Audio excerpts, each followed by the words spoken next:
And welcome back again to another great show of The Expressway. Here I am, Charles, show me the way, here with my partner in crime, the BT Express, Billy Taylor. You are watching us live on NFLalumnimedia.com. Check us out each and every Wednesdays from 10:15 to 11:15 on NFLalumnimedia.com. You will catch us each and every Wednesday at 10:15, checking out, learning about all the ins and outs of New York Giants, New York Jets, the New York sports scene, and the rest of the world of sports, as well as check out some of our other compadres, our fellow NFL alumni players who have their own podcast. You can check us all out right here on NFLalumnimedia.com. And if you can't catch us live on NFLalumnimedia.com, you can always check us on YouTube every Friday starting at 9 a.m. in the morning. You can check out the show each and every Friday beginning at 9 a.m. on YouTube every week. But BT, we got a lot to talk about. Our Giants, they actually played well against the Rams, who needed a game. They had a chance to win. I got a couple of coaching kind of questions as it relates to that game that I want to kind of take you through. We also got the Jets talking about how defense didn't show up against the Browns last week. So we can talk about that on Thursday Night Football. But let's start with the Giants. How did you think Dabo's coaching kind of went through his kind of how he played out that game? Because they were in it. Special teams finally did something after 17 weeks of the season. They got a touchdown from special teams. It was actually an exciting game. I was at the game. I didn't want to leave. I usually leave pretty early to beat traffic. I didn't leave early. So what was your thoughts about the game and the coaching in that game? Well, see, at the end of the season, which is really tough for me because when I was with the Giants, I think 3 out of 4 years, we ended the season badly. And the thing about it, when you end the season, you know who's ready to play. And I got to give Dabo a lot of credit because he got them ready to play the Rams. Rams are a playoff-bound team, or at least still in contention. And I thought that everybody played hard. And that's what you want from a coach's standpoint, because you're trying to see who's going to be there next year. You're evaluating your team deeply, as you know, and then you're trying to find the players that are going to be there. And I think that's what he's doing. But he's getting good results. He just has amazed me of how emotional he's on the sideline. Like I was listening to Herman Edwards, and Herman said you should bring somebody, grab him around the neck and just whisper to him. And he said he wouldn't do that if he was the coach. Dabo, he chastised the quarterback for the Giants. He chastised Taylor. He chastised Danny Jones when he came out the field. And if they can chastise those two people, they can chastise anybody. So I've never liked somebody to embarrass me in public. Just come speak to me and act like a normal guy. So that was my problem, because I always put myself in the position of another player. If a coach yelled at me, like I had a coach that yelled at me when I came off the field, or run the ball, run him over. And I'm thinking, well, you run him over. He's bigger than me. Yeah, it can get pretty tough. It is kind of, you have to be a team psychologist to understand the different types of personalities you have on a team, and each and every personality is different. I still remember Art Shell. They did a thing on Art Shell and John Madden said he knew he couldn't go up to Art Shell and cuss him out because he did it one time. And Art Shell said, look, when you do that to me, I shut down and it ain't anything good. And so John Madden told that story about him and Art Shell, how he had to approach Art Shell differently than he approached other players. And I just think if you're a good enough coach, you know what buttons to push on what players. And I think the jury's still out to see if he's still pushing the right buttons. But given that they don't have anything to play for, the one concern that I have is I don't see enough of Jalen Hyatt. He dropped a great pass in the beginning of the game. He should have caught. It was right in his hands. He dropped it. But outside of that first series or that first two series, he was non-existent. And I know everybody loved Darius Slayton, but he's not the future. Jalen Hyatt is the future, and you kind of want to get a little bit more of Jalen Hyatt to see if he is that legitimate superstar that we've been looking for so long. You know what I think though? It's almost the same thing we're talking about Dabo. When someone makes a mistake, he doesn't let him slide. And you saw that Hyatt has missed a couple of passes over the months, and he's taken him out of the lineup for that. He's sat him on the bench for that. And I don't believe in that way when you have a young player with that kind of talent and that kind of speed. So I hope they did figure out a way to get along because everybody makes mistakes in the game. Nobody's perfect, or they wouldn't be watching film on Monday. So I kind of disagree because I think he should treat him with gloves hand. The thing about the coaches, as you said before, and I'm reiterating, is that they have different ways to treat people. You can't treat everybody the same. You know, I've learned that over the years from a coach's standpoint, a player standpoint, and you have to find out how they like to be praised. And if you bring negativity into them, how are they going to act? So that's why I kind of down on David because he didn't do what I thought he would do as far as the way that he treated the players. Yeah, I totally agree with you. When you look at what they're doing on offense, I think Tyrod Taylor gives them the best chance to win games. Obviously, Tommy DeVito was a great story, but he is in the future. When you turn your attention to draft picks, they're probably going to be anywhere between 5 and 8, based on how they finish this. And when you look at that, I still think shore up the defense. I mean, I think you can find guards and centers which they need. I don't think they should draft another tackle. You can find legitimate guards and centers either in free agency or second, third round of the draft. I really do think they need to focus on defense, shoring up, trying to find a massive huge defensive tackle that's legit that can actually help protect the line in the run game and another dynamic explosive linebacker. So Karate has done well, but they need another linebacker that is a playmaking linebacker. I think the kid that they got from Arizona, the safety and push linebacker, he's kind of shown a little bit. I think he's getting a defense down that you can see. So that's exciting. I still think they don't have that dog in there yet you can say this is the guy that makes you afraid of the Giants. The Jets have it, Dallas has it, San Francisco has it, but I don't know yet the Giants. You would line up and pull back off nobody on the Giants except for just one and you will see it. That's what you want to do because you look about this you gotta worry about it. We got this linebacker on the right side. You gotta worry about it. They don't need another quarterback right now. I guess I'm gonna have to keep with Danny Jones because you gotta pay him 40 million no matter what. So you might do it give him another opportunity because before he's a pretty decent quarterback. Not only what's going to happen in that, but I think they need more parts to be able to get our championship team next year. So I'm anxious to see what they do. But on offense, I like the center.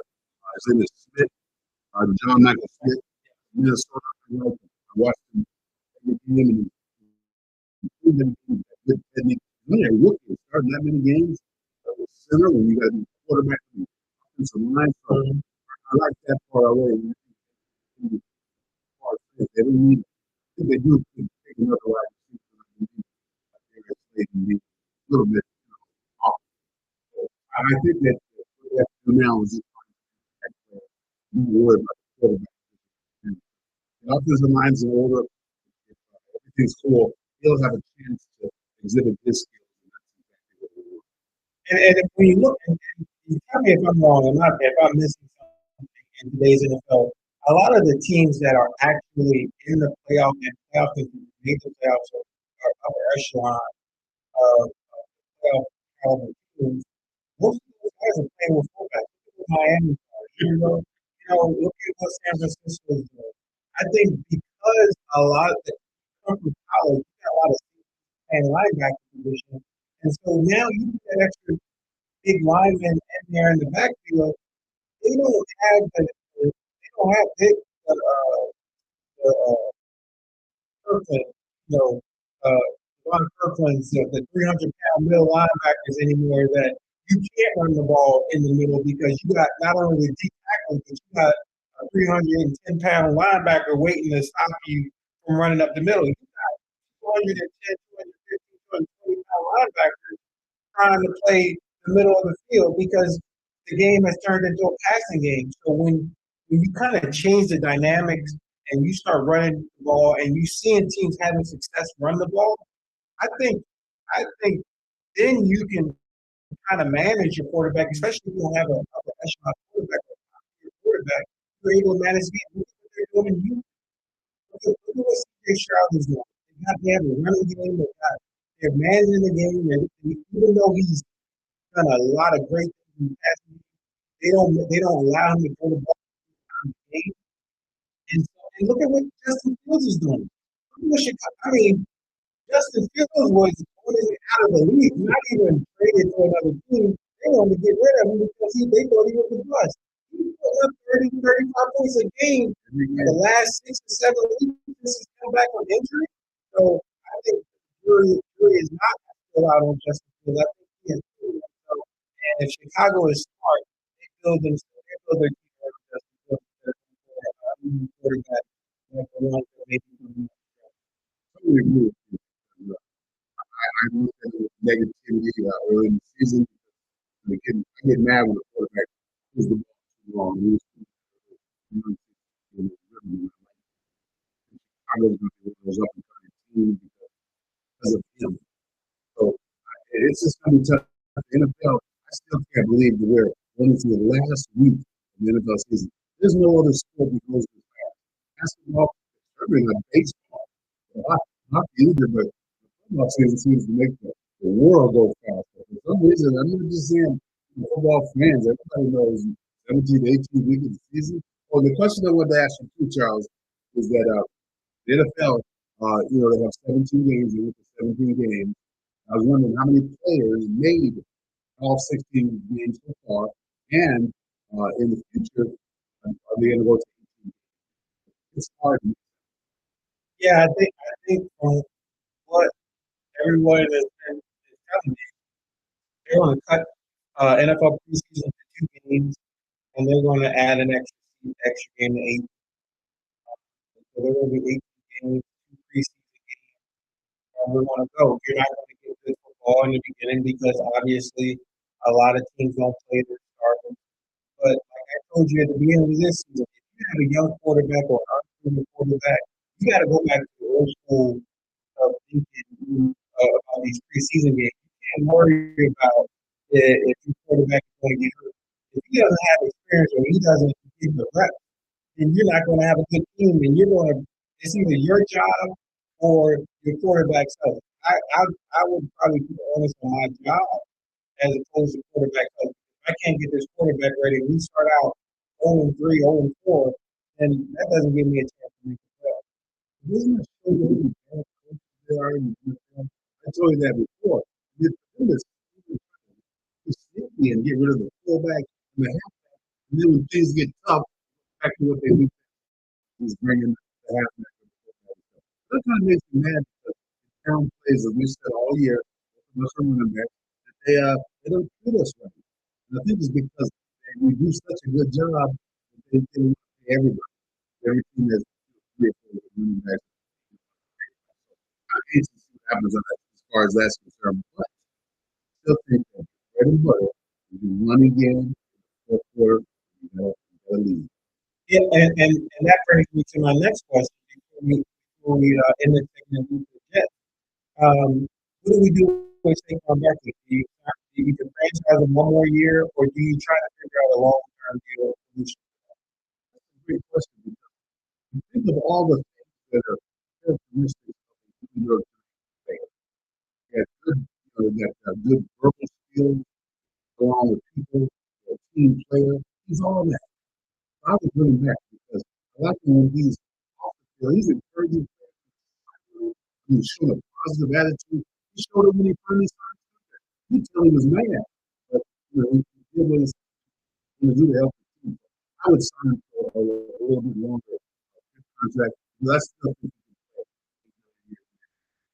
Yeah. Do you think that do you see? I just don't think he played with power and impact, and that he did the last couple of years, and maybe hold that thought.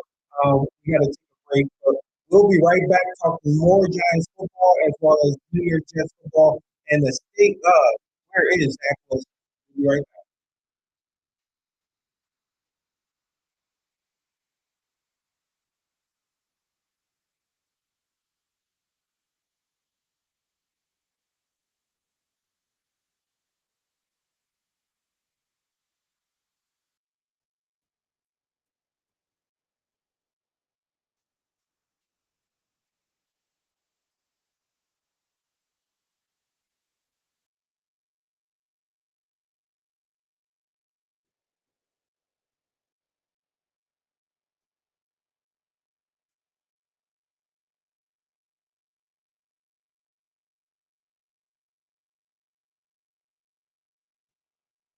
Yeah.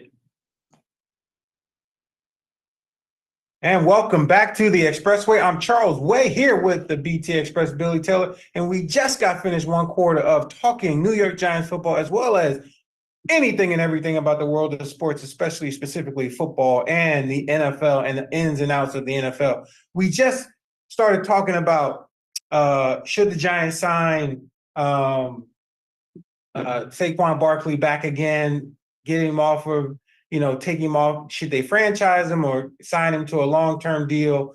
How the NFL is going back to that two-back style, grounded, pounded type of game, keeping the quarterback from either losing it or winning it. Back to that just ball control offense, just trying to time a possession game instead of the run and shoot. Just let me just sling it 30 to 50 times a game. And so when we look at the Giants and we look at Saquon Barkley, we look at Daniel Jones, I think that if you're going to go with Daniel Jones and he's going to be your quarterback for the foreseeable future, you got to give Saquon Barkley some help. You got to get him a fullback that can block, that can lead block, and you got to get him a good two guards or one guard. Find a guard that can come in, a young, not old, not one of these 15, 20-year veterans that's on their last legs that if he gets tripped, he's done for the season. They need somebody that's about 25, 26 years old, that's good, healthy, and can play a game. What scares me, though, Charles, is possibly, and I'm just going on a limb, but the New York Jets scouting department. They have had so many bad picks, and I don't understand. I really don't, because I have an eye for talent. I used to do college football and pro football at the same time, and I'd always give Ernie Accorsi like a name of a guy who I saw that I thought was a good athlete, and he ended up pretty good. So I thought I could have been a scout, but I didn't want to be. That wasn't in my class of doing things. But I think for them to pick two quarterbacks in the last 6 years in the top 10 and don't make it, to bring offensive linemen in like Beckham, who's supposed to be a star, he looks like a giant Goliath, and he plays like Jane. He's not very good. He doesn't get quick off the ball. He gets beat too many times. So I don't know what to say. And then I look at Zach Wilson, and he's going into I think it's third week of concussion protocol. And, I think that's a long time if you think about it, especially for the way he got hit. And I'm not downing him. I'm not disrespecting him. I just think that if you fight to come back, you can come back quicker. But then someone asked me the other day, do I feel sorry for Zach Wilson, what he's going through? And then I looked at what he made. He made $30 million. This is only his third year in the NFL. How could I feel sorry for him?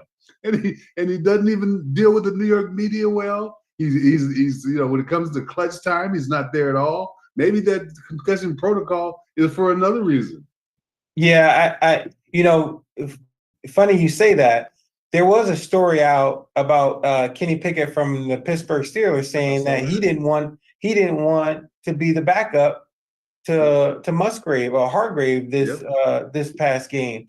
And so I don't know what these guys, if that's true, I don't know what these agents are telling their clients, but given how he's performed for the entire season, for the most part, he's not in a position to be commanding the fact that telling somebody what he will and what he won't do. I think that's just because the state of the quarterback in the NFL is so poor right now that someone like Pickett has that much, still has a lot of power. That's a great point because remember we talked about it before, 50% of the top quarterbacks don't make it.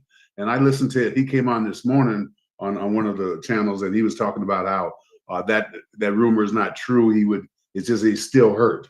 And that was the reason they put it out there. And the guy's name was, I can't remember the other quarterback for the Steelers, but I just think that their only problems is the quarterback position because it seems like they don't have any offense. Even though they're 8-7, still have a chance for the playoffs, I think it's because of Tomlin as being a great leader more so than having a good team. Yeah, and speaking, I know we're supposed to be talking about the Justice segment, but speaking about coaching decisions, how to have a pulse of your team. Tomlin made the switch at offensive coordinator. He wasn't happy with the offensive coordinator at the beginning of the season just because he didn't feel as though that he was utilizing his talent properly. Made the switch, and they started winning games, i.e., turn your attention to the Philadelphia Eagles.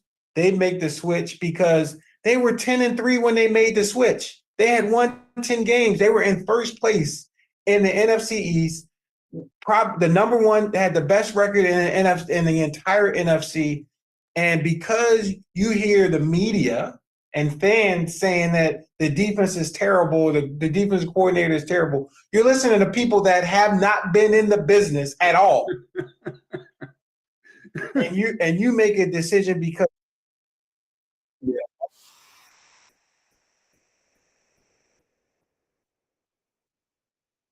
not your own experience, not your own professional opinion, but the opinions of others that aren't in the profession.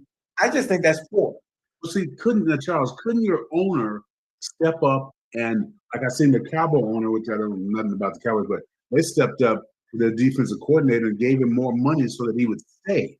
Can't the ownership of the Eagles do the same? Because last year they had a great offensive coordinator and a defensive coordinator. Both of them went to other teams for more money.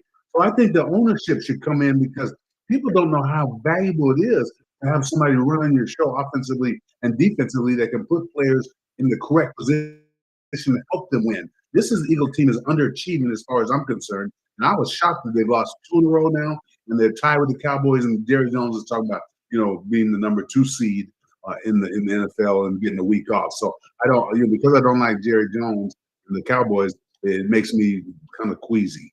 Yeah. Do you think that the Eagles have what it takes to beat San Francisco, the 49ers? Well, see, that's what I don't know. When they had last year's offensive and defensive coordinator, I thought so. But then again, the quarterback Brock of the 49ers, he broke his elbow or something in that game. They were down to McCaffrey at quarterback. So, we really are going to find out. I don't think they're as good as the 49ers right now. I think that they're not playing as smoothly, as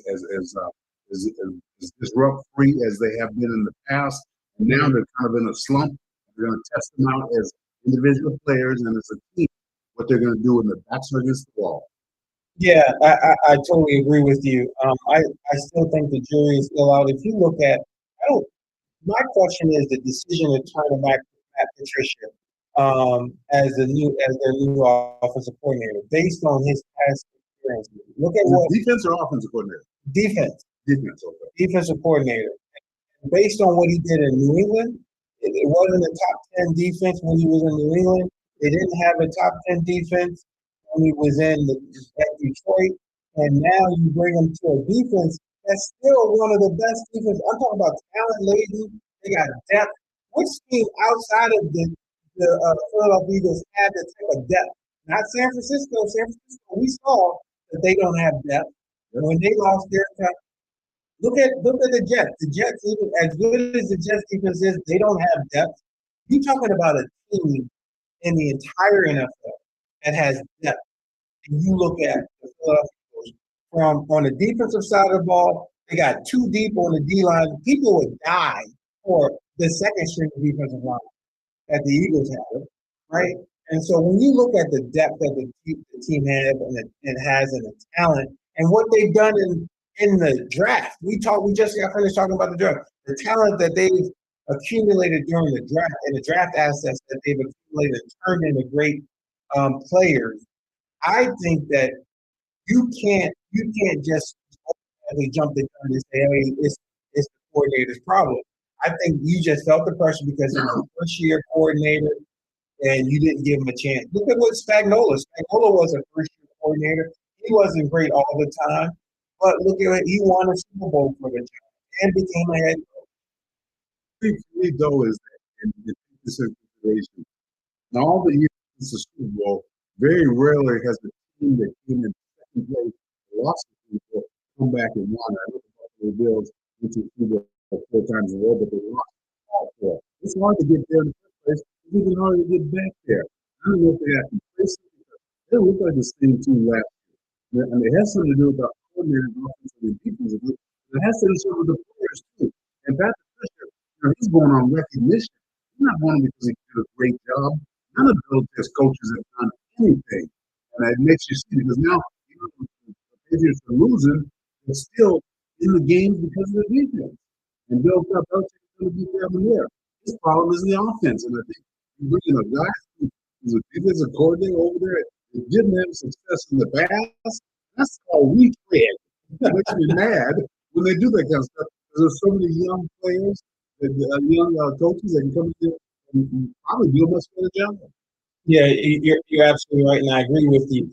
And now, real quick before we end the segment about the Jets, what are their needs in the offseason? Obviously, defense is pretty much solidified. Obviously, we talked about depth, maybe getting some more quality depth on the defensive side of the ball. But everybody knows their glaring need is the offensive line. But do you trust their general manager to do what he needs to do in free agency in the draft to solidify that offensive line? Because without an offensive line, Aaron Rodgers has no chance of being successful.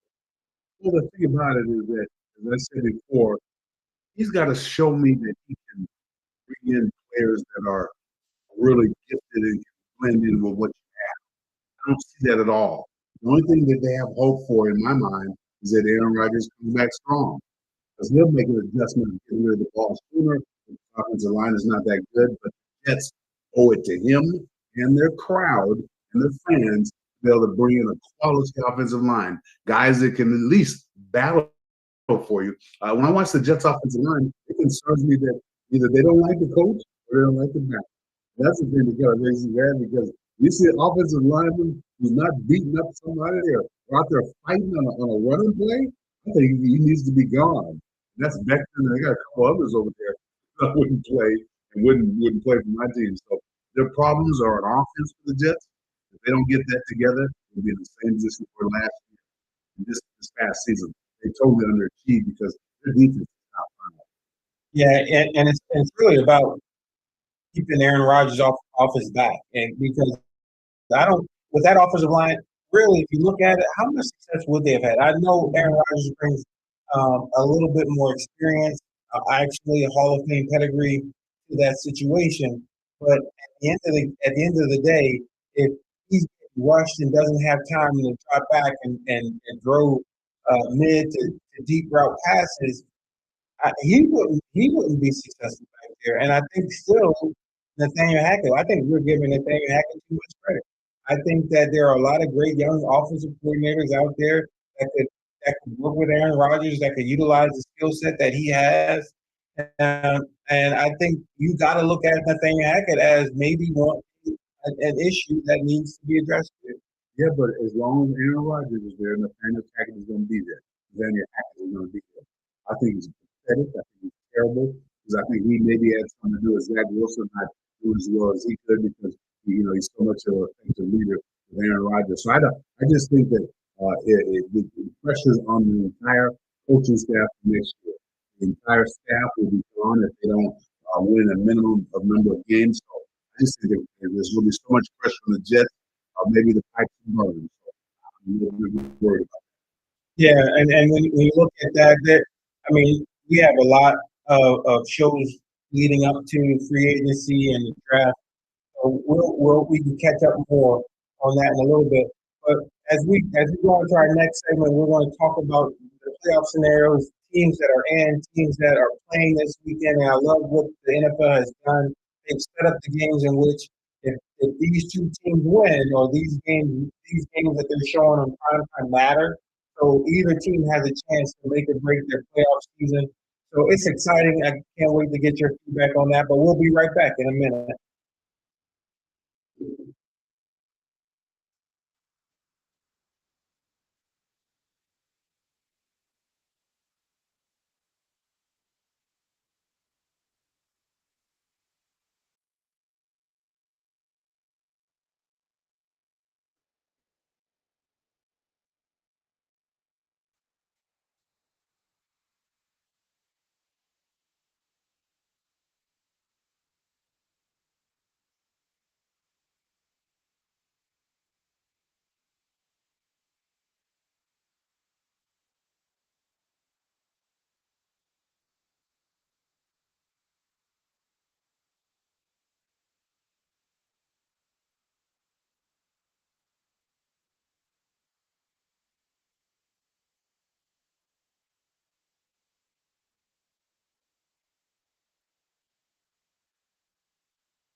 And welcome back to the Expressway. I'm Charles. Show me the way here with the BT Express Billy Taylor. And you're watching us live on NFLalumnimedia.com. Check us out each and every Wednesday from 10:15 to 11:15. Check us out on YouTube.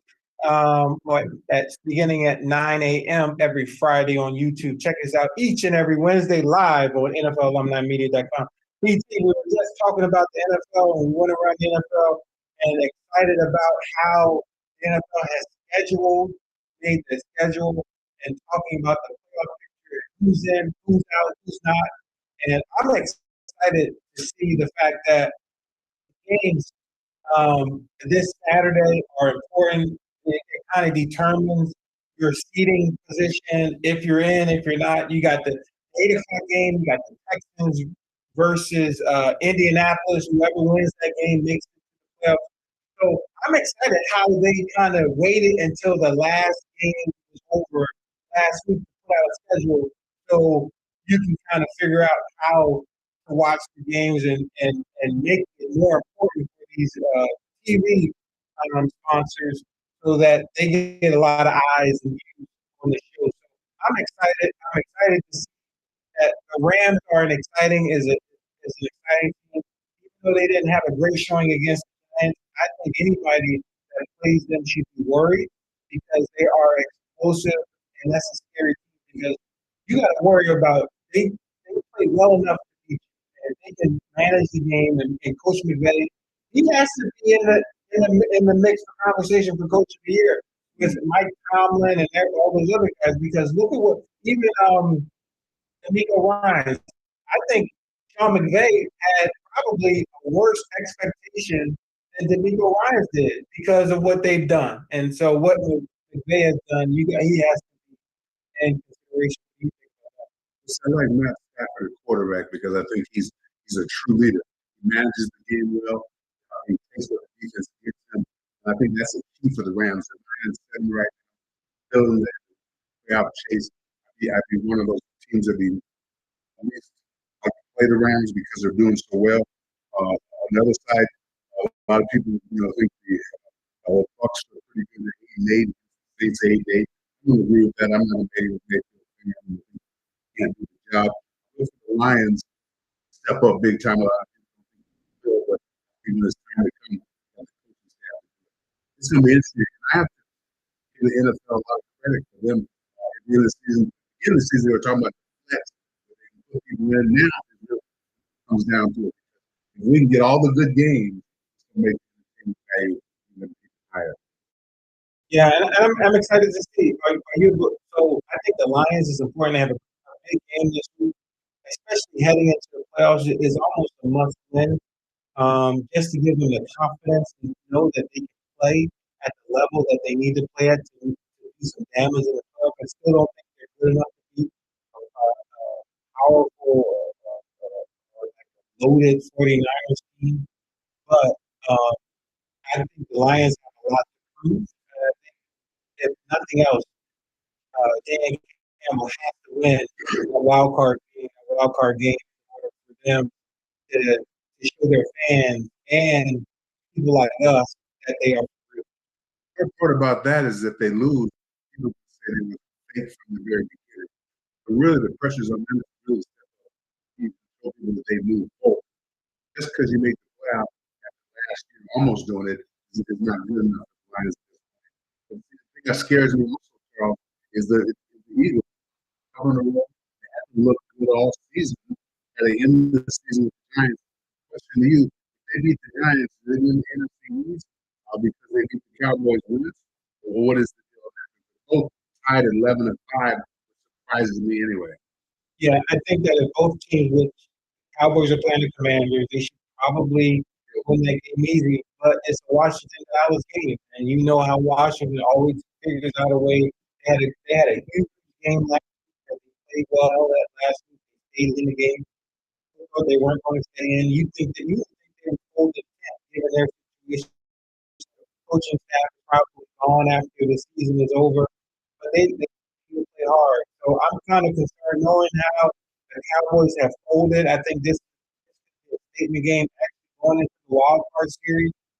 I would hate, like I said, the Cowboys and the Eagles get put into the streak because they don't get a bye week. Now the way that NFL has changed the the top two teams don't get a bye anymore. It's just the top team.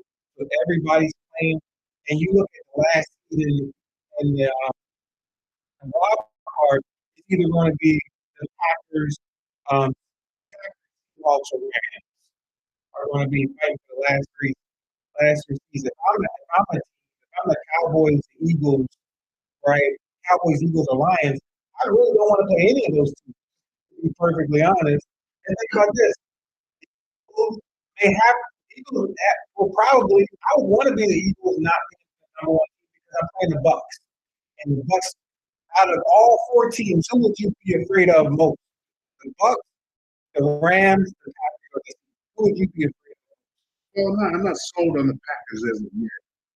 Not so up and down because of Carroll. I don't know if Smith, he's been injured the last month. So I don't know if they got a good defense. I guess the Packers who are not like probably are not going to be in it at all. The team that I would worry about, maybe with the Lions, they're going to have the upper hand in the beginning, but more pressure on them to win because of how they started out the year. So it's going to be interesting. It's never like we said it. That's why when we pick our games with each other, it's so close all the time. Yeah, and that's exciting. Now, turning our attention to the AFC, you look at the AFC. I still think the jury is still out on Miami. I think Kansas City just kind of cruises its way into the playoffs and turns it on. I think this year may be a little different because their wide receiver core isn't as good as it once was. I think we talked about it last week. They lead the league in drop passes. So there's something. Davis Tony is probably the main culprit of that. Probably the arch enemy to the New York Giants fan base because they don't like him because of his time in New York. But when you look at the AFC picture, I love what Houston is doing. Houston has a chance to win the game. They beat the Colts. I think they have a chance to do damage. CJ Stroud has come on strong like gangbusters. I'm impressed with the Steelers are doing. I just don't think they have a chance to win. The odds of them making the playoffs, even though they're still in the hunt, are very small. I think the Colts and Houston would have to tie in order for Pittsburgh to even have a chance to make the playoffs. So when you look at the playoff scenario there, I think the Ravens have proven that they're the beast of the AFC. I think the Dolphins have, if they don't get their act together, they have a chance to get a beat.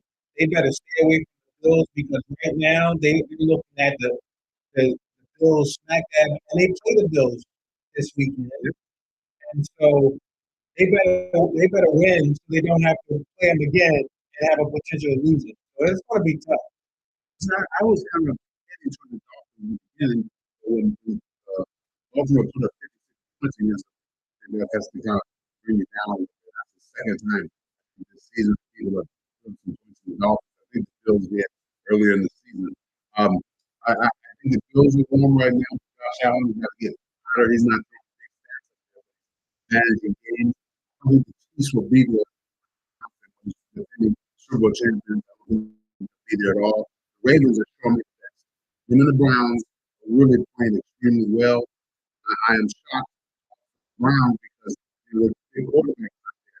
They had Joe Flacco, who's 5 years old, did a great job. And that shocks me because I watched him with the Jets. He didn't look good at all, and maybe he was working hard on his game.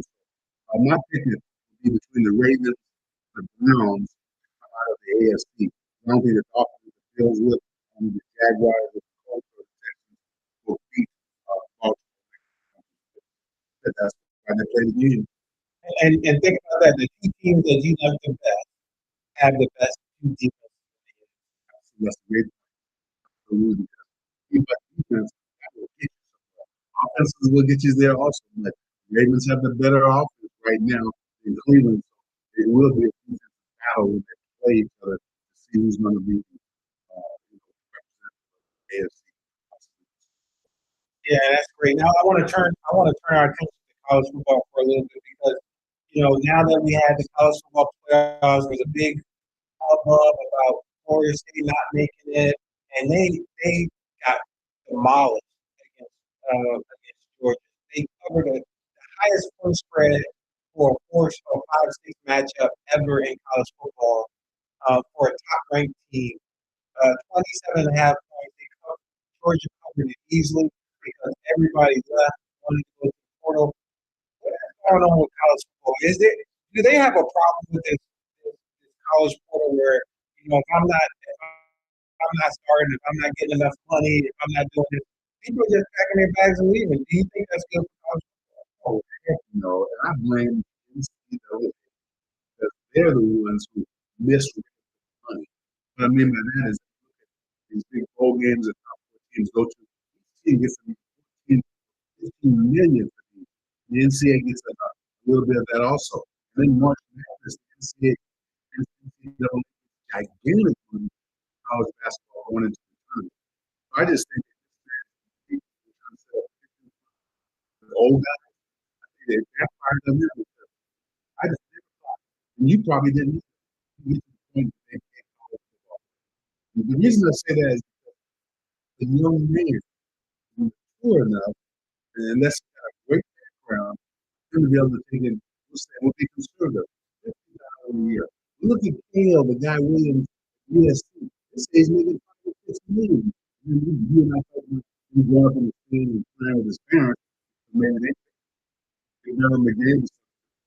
I don't think that's good for college football because why would you have any incentive to do things? Those are young. Why would you just blow them off? I just think it's too deep for college football, and they got to figure out a way to keep average people drive around with Rolls Royces on the college campus.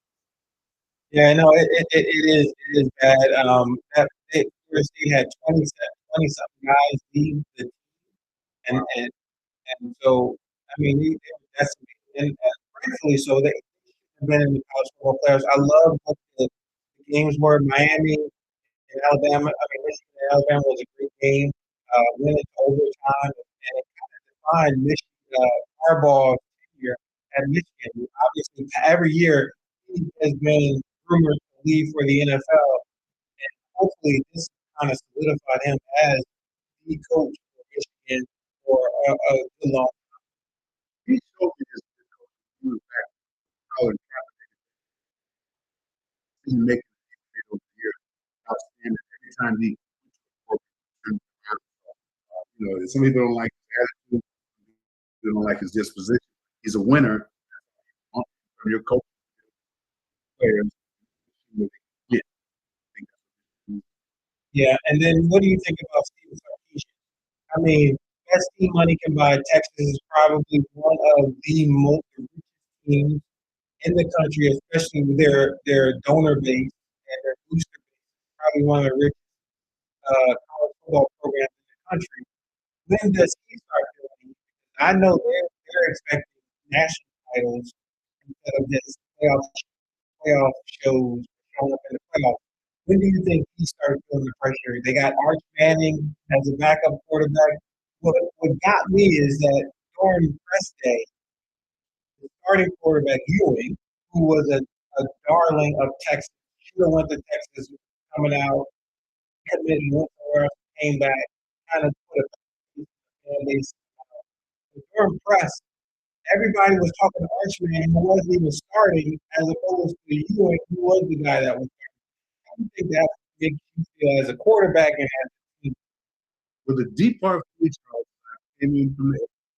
I saw a guy with Manny jersey. I was just thought it was either Eli or it was Archie.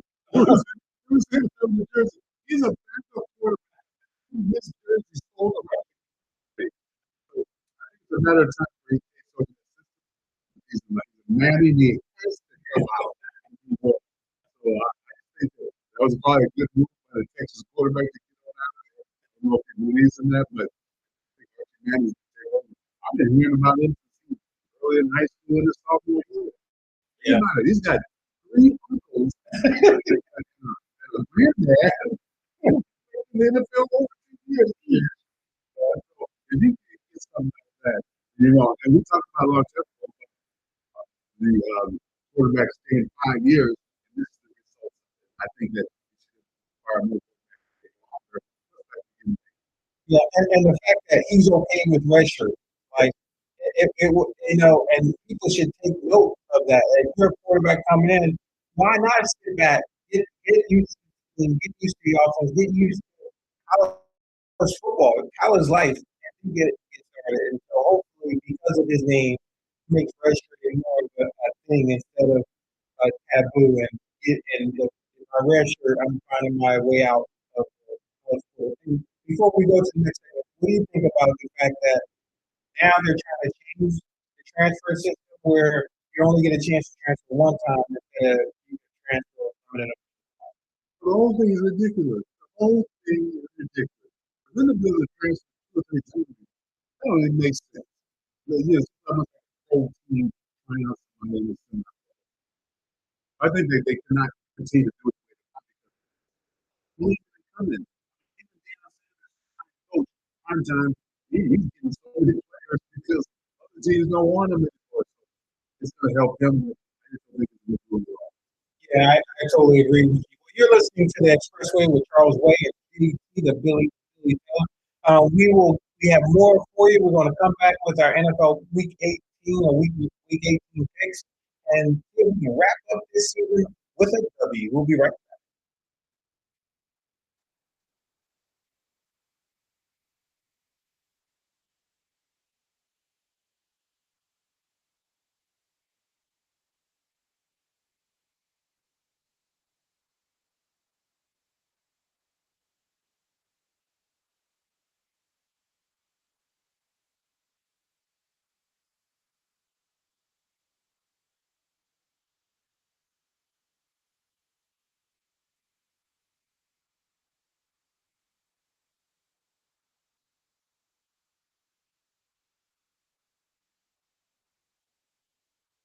And welcome back to the Expressway. I'm Charles Way here with the BT Express Billy Teller, and we are in the fourth quarter, one of our most special segments where we get to the final weeks of the season where BT will try to match his wits and skills with mine as we pick Week 18's winners.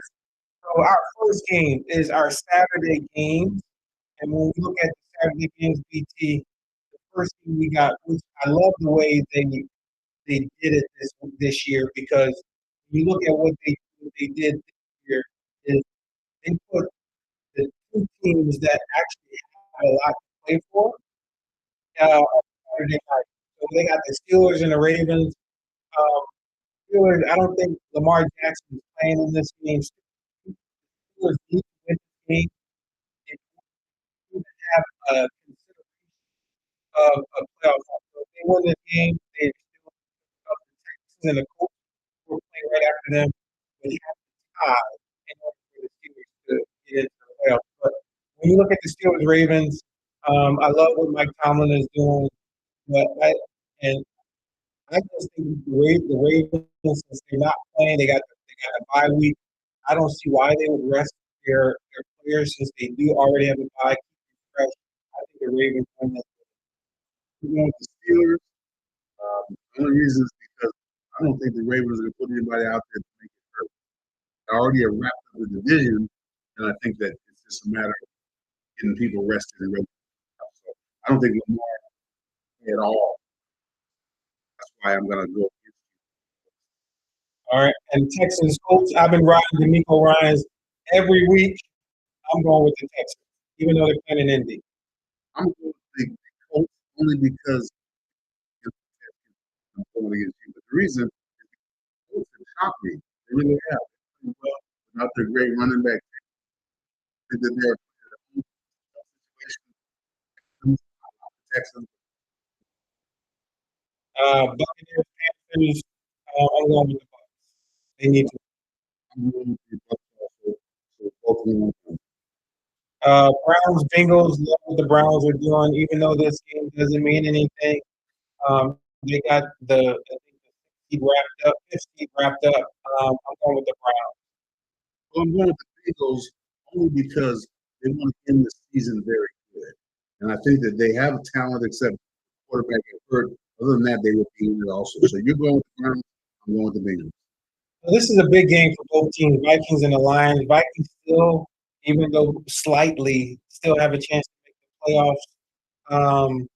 I'm going with the Lions because they need to go to the playoffs, winning just to kind of get that get the confidence and the kind of Detroit. I agree with you on that because I don't have faith in the quarterback.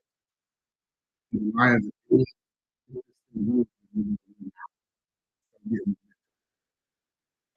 Jets and Patriots. If you go with history, Patriots should win this all day, every day. I don't know who's the quarterback for the Jets. Um, I'm gonna go. I'm gonna bet against the Jets, even though I'm reluctantly betting against the Jets. I'm going with the Patriots. I'm going with the Jets only because they're a good defense. And it's going to be a defensive battle because Bill Belichick says that he's playing every game like it's the last. They play, but go against you.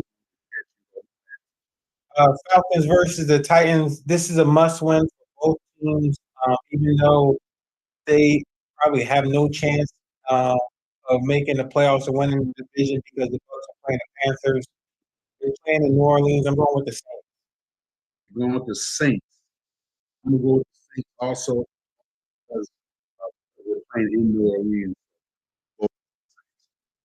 Jaguars, Titans. Jaguars actually need to win this game because they could potentially lose the division and be a 7 and drop down to number 7. Um, Titans are no longer in the playoff hunt. I'm going with the Jaguars. I agree with you on that because if the Titans are not in the hunt, people got their cars and they're ready to leave as soon as the game is over. So that's why I think we both go with anyway.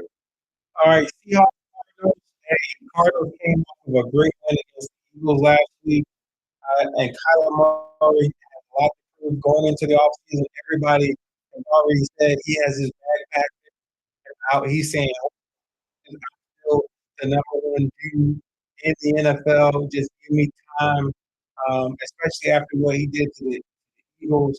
I think this is going to be a hard game for the Seahawks, and they're playing in Arizona. I'm going to go with the Cardinals. I'm going with an upset. All right, I'm gonna go with the Seahawks favorite, and they still have a chance for the playoffs. I do agree with Kyle Murray. He's gotten better than I thought he would, but he's still too little. He's still too little. Bears versus the Packers. This is a you know what? This is a true this will be a test that this is a true rivalry game because the Bears have a huge opportunity to send the Packers packing. If they lose this game, and it actually solidifies they're playing in Green Bay, weather is supposed to be great. Um, so I'm going with the Bears. I want to see Justin Fields continue his ascension as to a premier quarterback in the NFL. And this would be a good game in the season on it. Continue doing what he's been doing.